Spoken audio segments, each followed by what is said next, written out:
जय हिंद दोस्तों, स्वागत है आप सभी का आपके अपने YouTube चैनल जैकपुर पे। तो आज के इस वीडियो में हम लोग क्लास 12 के हिस्ट्री के चैप्टर 1 का दीर्घ उत्तरीय प्रश्न करने वाले हैं, यानी कि 5 नंबर के लिए जो प्रश्न आपको एग्ज़ाम में पूछा जाता है वो करेंगे। और सबसे अच्छी बात है कि इसमें आपको सिर्फ 2 ही क्वेश्चन याद करनी है, ठीक है। ऐसा नहीं है कि बड़े क्वेश्चन में बहुत सारे क्वेश्चन याद करना है, सिर्फ 2 क्वेश्चन। और याद क्या करना है कि हमारे वीडियोस को बस सिर्फ 2 से 3 बार अगर आप ध्यान से देखोगे ना तो आपको समझ में आ जाएगा और आप खुद से इसका आंसर करने लगोगे। तो चलिए शुरू करते हैं। वीडियो को लाइक कर दीजिए, चैनल पे जो लोग पहली बार आए हैं सब्सक्राइब कर लीजिएगा। साथ ही साथ आप लोग जो है व्हाट्सएप ग्रुप को जरूर ज्वाइन कर लीजिएगा, क्योंकि वहीं पर आप लोगों का टेस्ट भी लिया जाएगा, ठीक है। तो चलिए आगे बढ़ते हैं और देखते हैं आज का पहला सवाल। देखिए, पहला सवाल में आपसे बोला गया है कि मोहनजोदड़ो की कुछ मुख्य विशेषताओं का वर्णन करना है। इसके पहले जितने भी हमने वीडियोस बनाए हैं वो सब आपको प्लेलिस्ट पे मिल जाएगा, और जिन लोगों ने हमारे वीडियोस को सपोर्ट किया था उनका नाम मैं इस वीडियो के आखिर में लूँगा। इसलिए आप लोग हर एक वीडियो को करना है। ऐसा नहीं कि बहुत सारे बच्चे ने एक वीडियो को किया फिर उसके बाद छोड़ दिया, ऐसा नहीं। हर एक वीडियो में आपको अपना नाम और अपने ज़िला का नाम टाइप करना है, ठीक है। ये आपकी तरफ से सपोर्ट होगा और हमारे वीडियोस का प्रमोशन होगा। तो मैं हर वीडियोस में आप लोग का नाम लेता हूँ, तो वो सब मैं लास्ट में करूँगा, ठीक है। चलो, तो सवाल में देखिए आपसे क्या बोला कि मोहनजोदड़ो की कुछ मुख्य विशेषताओं का आपको वर्णन करना है। अथवा या तो अगर ये क्वेश्चन पूछे या आपको पूछे हड़प्पा संस्कृति की विशेषताओं का वर्णन करें, या ये पूछे। सवाल 2 है, आंसर 1 है, ठीक है। देखिए, मोहनजोदड़ो जो है वो हड़प्पा सभ्यता का एक प्रमुख नगर था। ये सभ्यता लगभग 2500 ईसा पूर्व सिंधु नदी घाटी में विकसित हुई थी। कोई दिक्कत नहीं। मोहनजोदड़ो वर्तमान पाकिस्तान में स्थित है। यह सभ्यता अपनी उन्नत नगर व्यवस्था और संस्कृति के लिए प्रसिद्ध थी। इसकी मुख्य विशेषताएं निम्नलिखित है, ठीक है। इतना आप लोग लिख लोगे। आओ अब पॉइंट बाय पॉइंट लिखना है आप सबको, ठीक है। निम्नलिखित है के बाद पॉइंट बाय पॉइंट। सुनियोजित नगर व्यवस्था, ठीक है। उसकी जो नगर व्यवस्था थी बहुत अच्छी थी। मोहनजोदड़ो की जो नगर व्यवस्था बहुत अच्छी थी। यहाँ की सड़कें चौड़ी और सीधी थी। सड़कें एक दूसरे को समकोण पर काटती थी, जिससे पूरा नगर व्यवस्थित दिखाई देता था, ठीक है। समझ में आया। दूसरा, पक्के मकान। यहाँ के घर पक्की ईंटों से बनाए जाते थे। अधिकांश घरों में कई कमरे, आंगन, रसोई और स्नान घर होते थे। कुछ घर 2 मंजिला भी थे, ठीक है। पॉइंट नंबर 3, जल निकासी की व्यवस्था। मोहनजोदड़ो की जल निकासी की व्यवस्था बहुत उन्नत थी। हर घर से नालियाँ जुड़ी हुई थी। गंदी पानी की निकासी के लिए ढकी हुई नालियाँ बनाई गई थी। चौथा पॉइंट है आपका महान स्नानागार। मोहनजोदड़ो का महान स्नानागार इसकी प्रमुख विशेषता थी। यह एक बड़ा जलकुंड था जिसका उपयोग धार्मिक स्नान या फिर विशेष अवसरों पर किया जाता था। 5वां पॉइंट है आपका कृषि और व्यापार। लोग खेती करते थे और गेहूं, जौ आदि उगाते थे। व्यापार भी काफ़ी विकसित था। मेसोपोटामिया जैसे देशों से व्यापारिक संबंध इसके थे। 6वां पॉइंट में आपको लिखना है कला और शिल्प। यहाँ के लोग मिट्टी के बर्तन, आभूषण, खिलौने और मूर्तियाँ बनाते थे।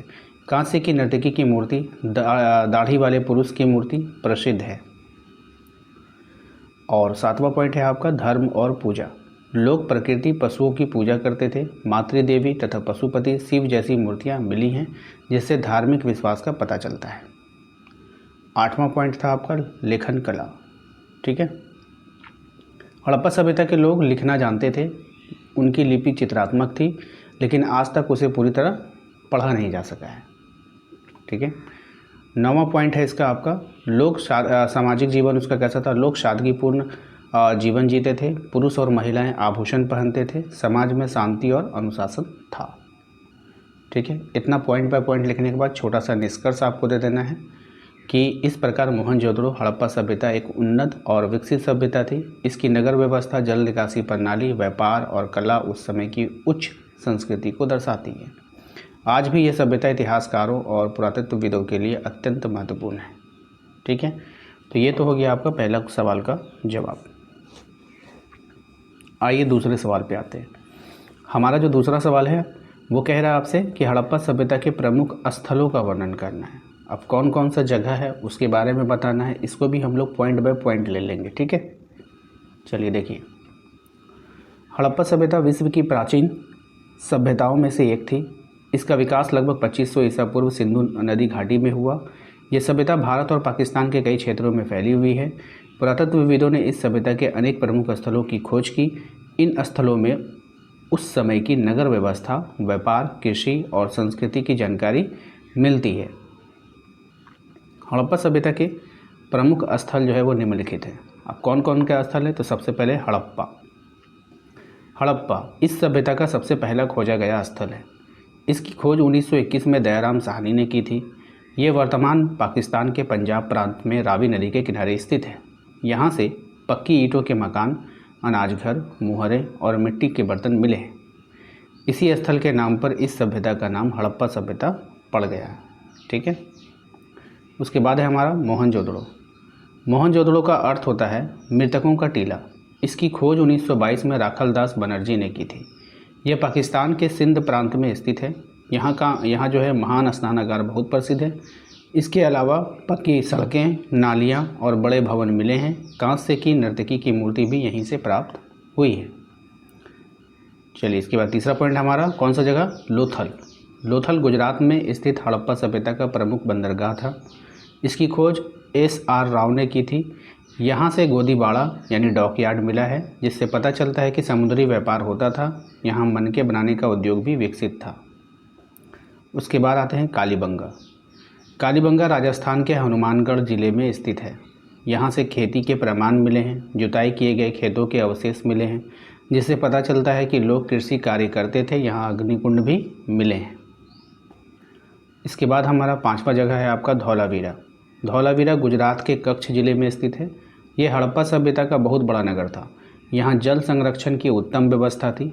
बड़े जलाशय और बांध मिले हैं। इससे पता चलता है कि लोग पानी का सही उपयोग करना जानते थे। छठा जगह है आपका राखीगढ़ी हरियाणा में स्थित है। यह भारत में हड़प्पा सभ्यता का सबसे बड़ा स्थल माना जाता है। यहाँ से मकान, सड़कें, मिट्टी के बर्तन और आभूषण मिले हैं। सातवां पॉइंट है आपका बनावली हरियाणा में स्थित एक महत्वपूर्ण स्थल है। यहाँ से खिलौने, मिट्टी के बर्तन और कृषि के प्रमाण मिले हैं। तो 7 जगहों का आपको वर्णन कर देना है। इसके बाद छोटा सा एक निष्कर्ष दे दीजिएगा कि इस प्रकार हड़प्पा सभ्यता के अनेक प्रमुख स्थल भारत और पाकिस्तान में पाए गए। इन स्थलों से पता चलता है कि यह सभ्यता बहुत विकसित और समृद्ध थी। नगर व्यवस्था, व्यापार, कृषि, कला के क्षेत्र में हड़प्पा सभ्यता ने महत्वपूर्ण प्रगति की थी। तो ये था आज का 2 सवाल जो कि आपके एग्ज़ाम में महत्वपूर्ण रोल निभाते हैं। पिछले सारे वीडियोस में आपने बहुत अच्छा हमें सपोर्ट किया, वीडियो को लाइक किया, शेयर किया। इसी तरह इस प्रकार से इस वीडियोस को भी लाइक कीजिएगा, शेयर कीजिएगा और चैनल को सब्सक्राइब करने के साथ साथ आप हमारे व्हाट्सएप ग्रुप को ज़रूर ज्वाइन कीजिएगा। व्हाट्सएप ग्रुप को ज्वाइन करने के लिए हमारे दिए गए नंबर पे आपको व्हाट्सएप पे मैसेज करना है। ठीक है। इसके पहले वाले वीडियोज़ को सपोर्ट किया था प्रिंस कुमार ने साहिबगंज से, फुलेंद्र सिंह ने चाईबासा से और संजना कुमारी गिरिडीह से। आप भी अपना नाम और अपने ज़िला का नाम ज़रूर टाइप कीजिएगा। हर एक स्टूडेंट से मेरा रिक्वेस्ट है। मिलते हैं नेक्स्ट अगले वीडियो में। Thank you.